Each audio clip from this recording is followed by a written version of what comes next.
Iraq की समंदरी हुदूद में दो गैर मुल्की ऑयल टैंकर्स पर हमला हुआ है। गैर मुल्की खबर एजेंसी के मुताबिक इराक पोर्ट्स अथॉरिटी ने कहा है कि हमले के बाद दोनों ऑयल टैंकर्स में आग भड़क उठी, जबकि दोनों जहाज़ों पर सवार 25 अफराद पर मुश्तमिल अमले के अरकान को बाहिफाजत निकाल दिया गया।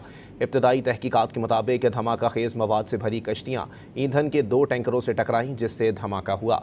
आपको अपडेट कर रहे हैं। इराक की समंदरी हुदूद में दो गैर मुल्की ऑयल टैंकर्स पर हमला हुआ है। गैर मुल्की खबर एजेंसी के मुताबिक इराक पोर्ट्स अथॉरिटी ने कहा है कि हमले के बाद दोनों ऑयल टैंकर्स में आग भड़क उठी, जबकि दोनों जहाज़ों पर सवार 25 अफराद पर मुश्तमिल अमले के अरकान को बाहिफाजत निकाल लिया गया है।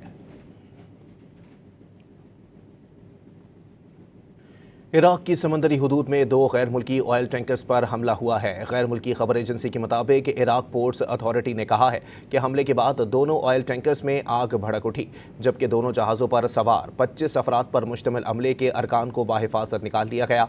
इब्तदाई तहकीकात के मुताबिक धमाका खेज मवाद से भरी कश्तियाँ ईंधन के दो टैंकरों से टकराईं, जिससे धमाका हुआ।